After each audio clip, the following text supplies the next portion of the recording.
नए स्कूल खोले और नियोजित शिक्षकों की बहाली की। कोई भी कहता था कहीं कि कुछ इसको हम कहकर नहीं नहीं आप ही लोग कर लीजिए, बहाल कर दीजिए। तो लड़के लड़कियों के लिए पोशाक एवं साइकिल योजना चलाई गई पहले। अब उसके बाद हम लोगों ने फिर बाद में 2023 में बिहार लोक सेवा आयोग द्वारा 2,58,000 सरकारी शिक्षकों की बहाली की।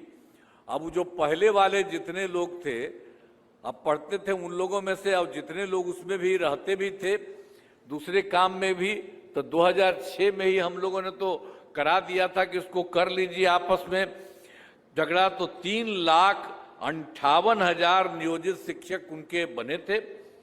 तो जो हम लोगों ने इसको नया 23 के बाद कराया तो उसी में से कुछ लोग इसमें शामिल हो गए। तो 28,976 लोग सरकारी शिक्षक में शामिल हुए। फिर हमने कहा कि नहीं, कोई आदमी इस तरह से इसमें आने की जरूरत नहीं, उन लोगों के लिए हम मामूली सी फिर परीक्षा कराएंगे। तो उसके लिए सब कुछ किया कि इनको कोई आवश्यकता नहीं है इस प्रकार के जाने का। तो हम लोगों ने उसके लिए कर दिया, 5 मौका तय किया। तो उसमें 4 लोगों का हो चुका है। तो उसमें से समझ लीजिए कि 2,66,000 अब फिर पास हो गए हैं। अब बच गया है मात्र सिर्फ 73,000 शेष बच गए हैं। तो अब एक मौका और है, उसके लिए भी हम लोगों ने कर दिया है कि लोगों में से जो भी आ सके कर ले।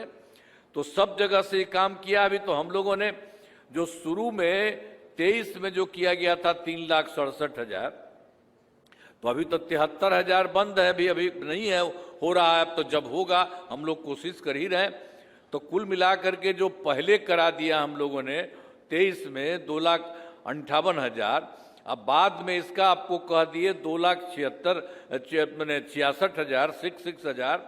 तो अब कुल मिलाकर के सरकारी शिक्षकों की संख्या हो गई है 5,24,000।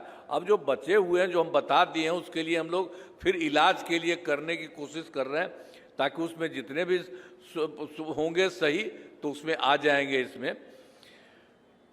तो उसी तरह से अब सब तरह से काम किया गया है शिक्षा के क्षेत्र में। अब